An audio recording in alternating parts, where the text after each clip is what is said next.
Come today, please listen to this video and watch this video before you buy that land you're planning to buy. If you're planning to buy land closer to the city in the Lagos, Abuja, Port Harcourt, Owerri, or any major city, or even in any country you are, because these are the same process, so you not end up falling into the hands of most of the land scammers. You will see original landowners selling land for up to 5 people. One person selling land to 5 different, the same land selling to different people at the same time. This one will come and pay, they will collect money. Another person will come and pay for the same land, they will collect money. So please, before you fall into the hand of these people or into fake people, watch this video. There are 3 steps that you need to follow, and believe me, you will buy a genuine land without having any issue. Number 1 thing you need to do before you buy land, listen very careful. Don't feel that these people will say, I'm looking at them as if they are fake people, they are this. Don't even, in business, don't think, always think about your safety first. Don't think about the other person's feeling. Think about your safety, your investment first, okay? So now, number 1 thing you need to do is that when you go to the place and they show the piece of land that this place is for sale, number 1 thing, ask for receipt and documents. Don't feel they will say, what do you want me to show me receipt document? Why you have not even paid? No. Before you make any payment, ask for receipt and document. Cross-check this receipt and document, and make sure you don't go alone. Make sure you have the services of either a surveyor or a lawyer to cross-check this document. If the documents are genuine, if the receipt shows that yes, this person is the owner of this land, ask the neighbors if it's already a developed place, or ask questions about if this person is the right person that owns this land. And make sure you also have video record of all these things.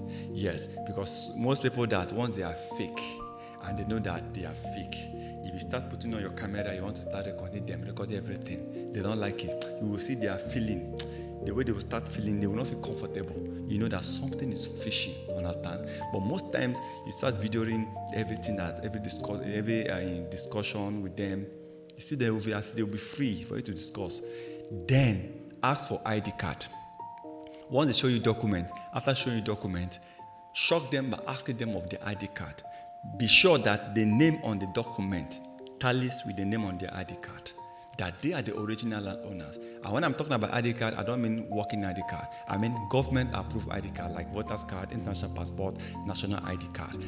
And that thing, after going through that stage, you are not sure that, okay, this person is the owner of this land. Yes, he's the original owner. The next step you must do before you make payment. And after this stage, you must have done your verification. Next thing they will start pushing you that make payment, pay. Another person want to come and pay, or somebody just call me.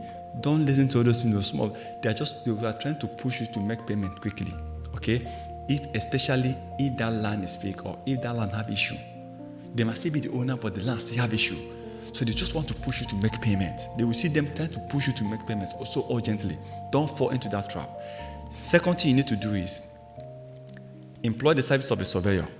The surveyor will go to the state ministry of land to confirm that that environment and that land, that portion of land is not under government. Is not owned by government, because you will see some people selling lands that the government have planned to make use of that environment. Maybe government might be planning that in the next 30 years to come, you see this environment, this is what we want to build in this environment. Government must have even settled the people, the community many years ago. The community owner, the landowners many years ago, that them government want to make use of that place. Right now, it's under government, but they will still allow the community to keep making use of the land for now. Those that have buildings keep on staying there for now. But whenever the government is ready to make use of the place, you people will be asked to leave. So this is the reason why you need to go and verify if that place is under government or if government have plans to make use of that environment in the future. Once, I know these things are free. You only make payments, like in the area of Abia State, you only make payment if that land belongs to government. You will pay 30,000 naira if the land belongs to government. But if the land does not belong to government, you will not make any payment. It is free of charge. Now, after you must have confirmed from the government that that place is free, and you have confirmed the document of the place that is genuine, the next thing you have to do is to make your payment. Please do not make payment to a different account. Make payment to the name, a name that tallies with the same name on the document. If you are the owner of the land and the original, whether you bought it from that person, you have change of land ownership, all those things. At least the person that owns that land at the moment, let the account number that you are making transfer to, let the account name tally with the name on the document, with the owner of the land. If they ask you to pay to another account number, or they can pay to this account number, please do not pay. Don't make your payment. So if tomorrow they will not use it as a scam, maybe they must scam you that, please, oh God, this is my land. Where did you pay? When you don't pay money to me, you now start showing, he asked me to pay, me ask you to pay what?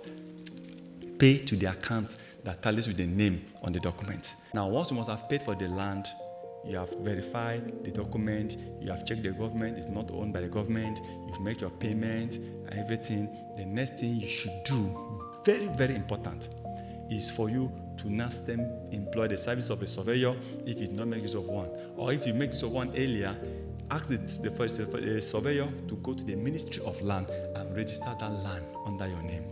It shows that in the future, if there's any issue, government check their system and check the whole state land, they will say that this portion of this state belongs to you. It's your name that's on the system that owns it.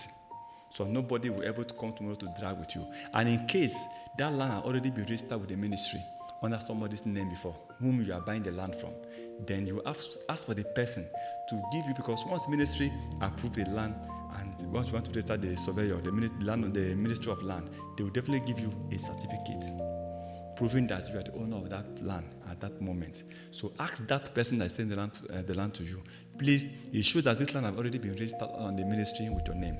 Can I get a document and a receipt? It's part of what you should ask. Collect it, then let her go and do change of ownership with the ministry. It's very, very important. Before later, you can start talking about C of O, all those ones. But at this point, at this stage, it's very vital. It's very important that you follow this process. At least reach this stage of getting your land registered on the ministry. The ministry will give you a number that you will put on the pillars. That's why you see some land, you see some pillar. Some don't even have number, because they only put pillars to show your land boundary. But the ones that have numbers means that this land has been registered down to the ministry level. Okay, when you see pillars with numbers, it has been registered down to the ministry level. These are the numbers that was provided by the Ministry of Land for the landowner. So please, these are the process you need to follow before you invest in that landed property, before you buy any land. So it will help you not to fall into any scammer. Make sure you cover everything, video it from the stage one to everybody involved with everybody. It's very important, and document it very, very well. It's very important. Please subscribe to my channel and turn on the notification button in order not to miss our next video. We'll keep on giving you a lot of tips about real estate company and other financial investment. Once again, thank you.